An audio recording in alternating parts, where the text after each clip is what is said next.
Bismillahirrahmanirrahim. Assalamualaikum warahmatullahi wabarakatuh. Waalaikumsalam warahmatullahi wabarakatuh. Amin ya rabbal alamin. Nah, kalimat itu kalimat orang mana itu? Orang muslim atau orang non muslim? Orang muslim juga ada yang berkata seperti itu, Pak Ustadz. Iya. Kalau orang muslim berkata tersebut, biasanya orang ini nggak paham tentang agama. Kalaupun mau menyenangkan keluarganya, tidak seperti itu. Jadi bagi kita, kita doain aja, kemudian kita tenangkan. Kalau memang kita itu takziah, ya kita memberi dukungan, kemudian ya memberikan sumbangan kepada yang keluarga almarhum atau almarhumah tersebut. Memberikan sumbangan, membantu, meringankan. Materi boleh, silahkan. Mau materi, uang, materi apa pokoknya ya, silahkan. Itu juga bentuk kepedulian. Kemudian didoakan aja kalau memang bisa hati, kemudian didoakan biasa. Nah, bagi ada kalimat, oh dia sudah tidak merasa kesakitan lagi, dia sudah bahagia, ini kalimat yang memang orang tersebut nggak ngerti bahwa sebenarnya seorang yang meninggal tersebut itu sudah mulai babak yang sebenarnya, hidup yang sebenarnya, awal dari apa yang dia lakukan di dunia itu. Nah, malah bahaya sebenarnya. Jadi kalau seorang itu emosional, ya meninggalnya pun pasti ada sakit. Pasti, jarang ada orang emosional meninggalnya itu tidak sakit, itu jarang sekali. Pasti sakit. Nah, bagi yang meninggalnya tidak sakit, ya itu berarti orangnya tipikalnya nyantai atau agak lebih tenang lah. Tetapi bukan berarti tenang atau nyantai atau meninggalnya biasa, tidak sakit itu tidak dalam kondisi apa, dia meninggalnya kondisinya bukan dalam kondisi tidak punya dosa, tidak bisa. Jadi pada saat seorang itu meninggal, yaitu diawali dia mulai kehidupan yang asli sebenarnya. Jadi kenapa kita disuruh taat kepada Allah, kita disuruh taat kepada Rasulullah Muhammad SAW tersebut? Karena memang nanti baru dimulainya ya setelah meninggal itu.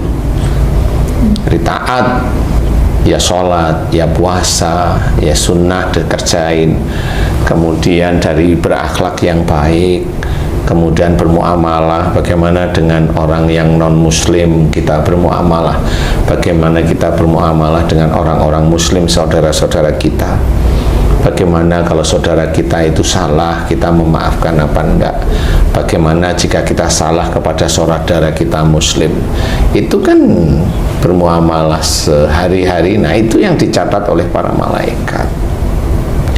Kalau kalimat dia sudah bahagia di sana mana juga nggak tahu dia maksudnya apa. Kalau dia bilang dia sudah berbahagia di surga, dia nggak ngerti, padahal tahapannya itu meninggal, nunggu di alam barzah, nanti menunggu pembangkitan, pembangkitan, menunggu hisab. Nah, di situ harus ada perjalanan. Kalau dia udah bilang dia sudah bahagia di surga, nah itu berarti mbahnya dia penjaga surga. Nggak bisa seperti itu ya. Jadi kalau seorang muslim ya harus paham bahwa kematian ini adalah awal kehidupan yang abadi di akhirat sana nanti ya. Bagi seorang muslim, dia sholat tapi dia melakukan syirik, tidak minta kepada Allah, itu sudah dianggap syirik. Menyembah bukan kepada Allah itu dianggap syirik. Itu harus difahami. Kemudian memintanya kepada yaitu tadi dukun, orang pintar, siapapun yang tidak berbasik pada Allah Ta'ala itu musyrik. Nah, ini amal solehnya habis. Jadi tidak punya amal soleh, sehingga itulah yang nanti orang muslim yang seperti itu akan masuk neraka dengan kekal. Kemudian diceritakan dalam hadis bahwa besok yang masuk neraka bagi orang muslim yang pertama adalah ulama, yang kedua adalah wanita. Jadi harus difikirkan, kenapa ulama, kenapa wanita. Nah, bagi ulama-ulama yang lurus aman-aman aja, lurus ya. Tapi kalau dia lurus kemudian rewelan ya sama saja. Rewelan. Ya kalau menerangkan sesuatu itu benar, pelajarannya lurus. Tetapi pada saat amalan, mengamalkan di dalam kehidupan sehari-hari, rewel kan begitu. Lurus itu kan ilmunya ya. Kalau kehidupan sehari-hari itu kan penerapan, jadi amalnya. Jadi kalau ilmunya lurus tapi amaliyahnya itu belok, ya tetap itu akan menjadi takaran amalnya juga tidak baik. Karena pada saat dia menerangkan ilmu itu lurus, ya itu bagi orang lain bisa menjadi amal solehnya. Tapi kalau yang memberikan ilmu itu sendiri dia tidak mampu mengerjakan, itu tidak akan menjadi amal solehnya. Itu pun ditakar oleh Allah Ta'ala dengan apa namanya, dengan rinci istilahnya. Makanya hati-hati, umpamanya kalau saya diizinkan oleh Allah Ta'ala menjadi imam di keluarga saya. Nah, bagaimana saya memperlakukan keluarga saya, bagaimana saya memperlakukan istri saya, bagaimana saya memperlakukan anak-anak saya. Bagaimana kalau saya diizinkan oleh Allah Ta'ala punya pekerjaan, bagaimana saya memperlakukan pekerja-pekerja saya, kan seperti itu. Kalau ada persoalan, nah di situ akan dilihat. Kalau di dalam keluarga ada persoalan, saya dengan istri saya bagaimana menyelesaikannya. Itu kan muamalah yang harus kita kerjakan sehari-hari. Ataukah kita etrek-etrekan, ataukah saya itu menekan istri saya menekan anak saya agar patuh, bukan patuh ya, agar nurut. Tapi penekanan itu memang dilarang oleh Allah Ta'ala. Nah, di situ itu ditulis oleh para malaikat. Yang tidak baik tetap akan tercatat tidak baik. Nah, disitulah sebenarnya orang meninggal itu awal dari dia berjuang untuk keabadian. Nah, tinggal nanti mau masuk mana. Kalau sehari-harinya ngawur dan sebagainya, ya nggak bisa dia itu ngomong dia sudah bahagia di surga. Dari mana bahagia dari surga? Bahasa klise itu bahaya itu Pak Ustadz ya. Menyenangkan tapi ternyata tidak memberikan pelajaran yang baik gitu untuk yang mendengar, itu seperti itu ya Pak Ustadz. Kalau saya karena dia di depan kamera aja. Jadi pura-pura dia itu seperti orang yang tahu. Ya pura-pura karena di depan kamera kan akhirnya itu macam-macam aja yang dikerjakan. Kalau memang tidak tahu kan mending diam aja. Nah, disinilah sebenarnya yang harus kita fahami, bahwa untuk menuju akhirat itu perjuangannya mati-matian. Yang kita perjuangkan itu tauhid. Jadi kalau kita iman kepada Allah Ta'ala, benar-benar Allah itu hanya Tuhan kita. Jangan sampai dibelokkan, kita sholat 5 waktu, tapi Tuhan yang lain ada uang. Tuhan yang lain ada jabatan. Tuhan yang lain ada sebagai pimpinan, Tuhan yang lain ada sebagai direksi, sebagai komisaris, sebagai macam-macam. Itu Tuhannya itu bisa di situ. Ustaz, kalau Ustaz bilang uang sebagai Tuhan, jabatan sebagai Tuhan, kan nggak mungkin uang disembah-sembah, disembahyang gitu. Jadi maksudnya uang sebagai Tuhan itu apa tuh Ustaz? Jadi umpamanya saya bisa membeli sesuatu agar orang itu nurut sama saya, itu Karena uang. Karena uang. Mencari uang, lupa segalanya. Ya, sekarang ini politik nih, ya kan? Kita cari apa namanya? Masa. Cari masa dengan uang. Dia dalam pikiran nih, saya kasih uang agar mereka gini, kan gitu. Setelah dia menang, nah dia bukan kepada Allah, dia ingat uangnya yang dikeluarkan. Oh, itu maksudnya. Yaitu menuhankan uang istilahnya.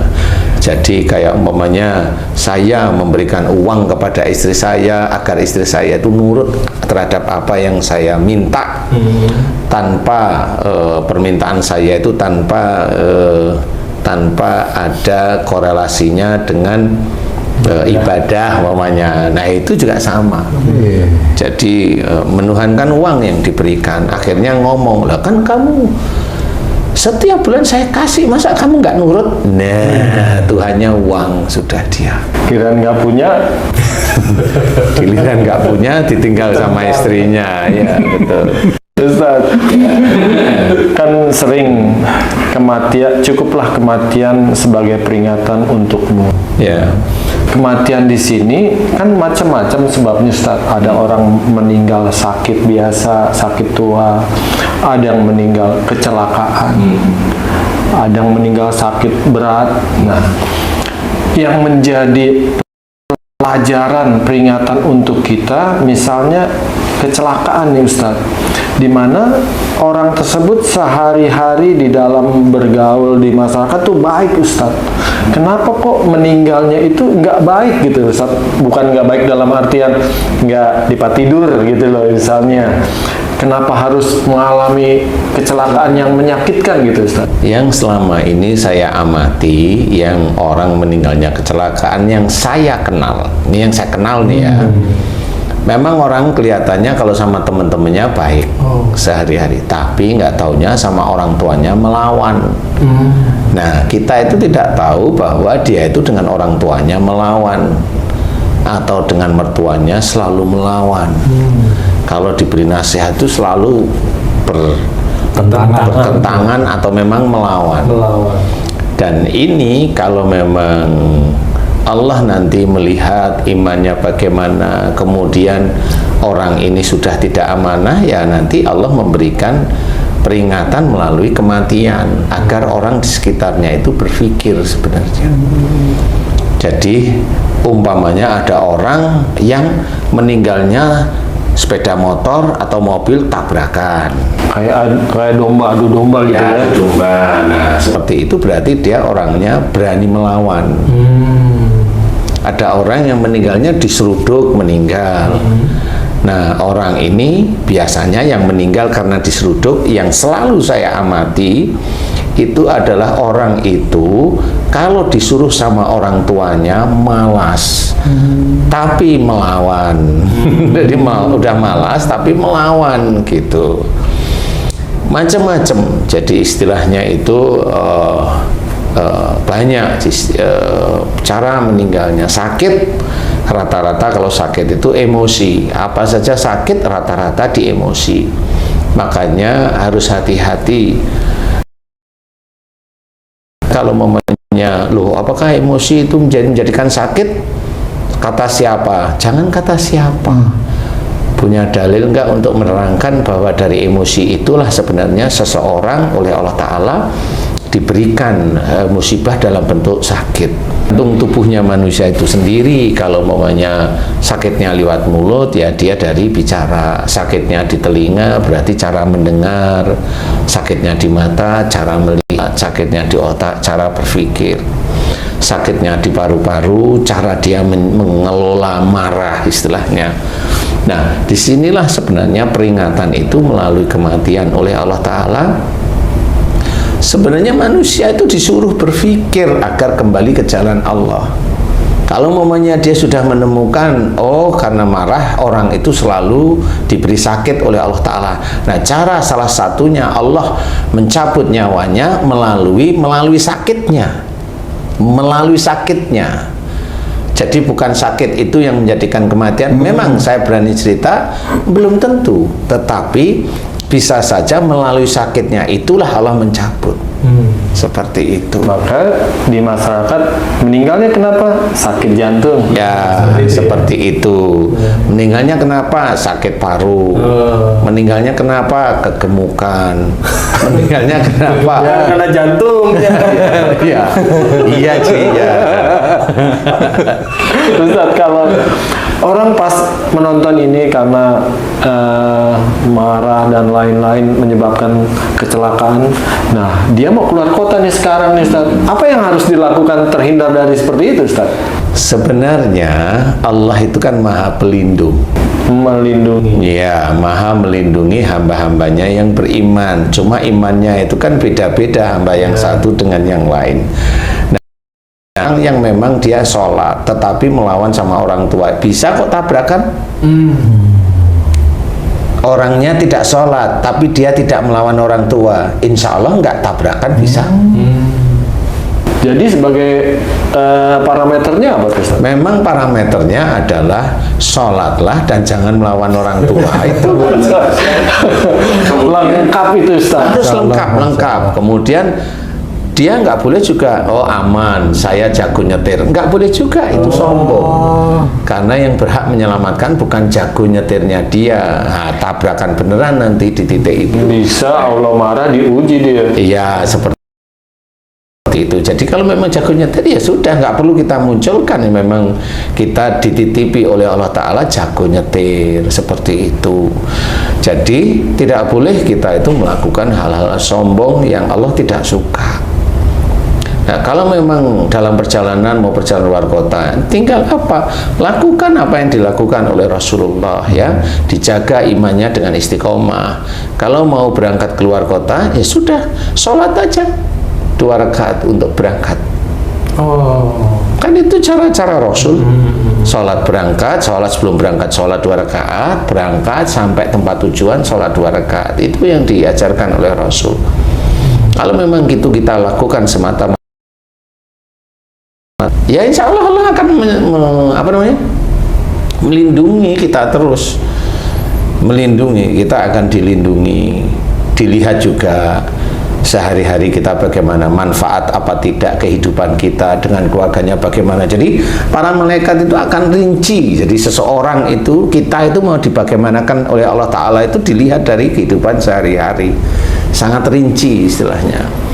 Sehingga nanti kalau oh ini dia tabah, oh dia kalau difitnah dia tidak marah, kemudian dia ini Allah, oh ini sudahlah bonusnya, pamannya rezekinya ditambah oleh Allah Ta'ala. Seperti itu. Oh dia ini biasa-biasa ibadahnya, kemudian dia juga kalau nggak cocok marah ini, tapi coba aja orang ini kalau diberi oleh Allah Ta'ala ditambahkan rezeki karena istighfar, bagaimana? Itu hak Allah. Mengujinya ya. Menguji seperti orang tersebut. Nah akhirnya nggak taunya memang benar. Orang yang imannya biasa pada saat dia itu diberi oleh rezeki oleh Allah Ta'ala, baru dia ngomong, nah ini dari tahajud saya, Allahnya nggak ada sama sekali. Atau ngomong juga ada, nah ini Allah memberi rezeki pada saya karena tahajud saya, sama aja itu. Itu namanya sombong. Ya itu cara Allah itu ngetes hamba-hambanya. Oke Ustaz, ini maksud saya bertanya kan untuk menjadi pelajaran buat saya dan hikmahnya apa gitu tentang kematian. Kalau tadi kecelakaan, kalau dia sakitnya kanker paru, itu apa tuh Ustaz? Ya kalau kanker paru itu kan sebenarnya dada itu kan kalau orang marah itu kan biasanya di sini itu kan bergemuruh ya. Jadi kalau hubungannya dengan paru berarti marah yang disimpan aja. Paru sama jantung beda berarti ya. Kenapa paru itu identik dengan disimpan Ustaz? Marah yang mau dikeluarkan aja. Kalau bengkak jantung itu sudah ada sesuatu, kalau menurut saya itu ada sesuatu yang mau dikerjakan yang selalu nggak bisa, sehingga dia menyimpan marahnya itu, nah itu menjadi bengkak jantung. Paru itu karena menyimpan udara, mengeluarkan udara, jadi itu maksudnya tersimpan. Ya, jadi ngerti ini ada persoalan ini, kemudian dia hanya marah aja, marah dengan perkataan itu marah. Kalau jantung itu hubungannya biasanya dengan perilaku, bukan dengan perkataan sehari-hari, tapi dengan perilaku, kerja nggak cocok marah, seperti itu. Kemudian ya melakukan aktivitas intinya kalau jantung. Kalau paru itu mendengar sesuatu marah terus diem, itu rata-rata di paru. Tapi kalau disimpan ya nanti parunya yang bermasalah. Insya Allah walawala. Alhamdulillah. Alhamdulillah, terima kasih banyak penjelasannya Pak Ustadz.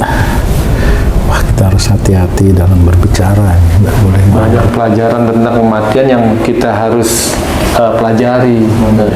Baik. Tapi jangan mati dulu baru belajar. Maksudnya orang-orang meninggal tuh sebabnya apa?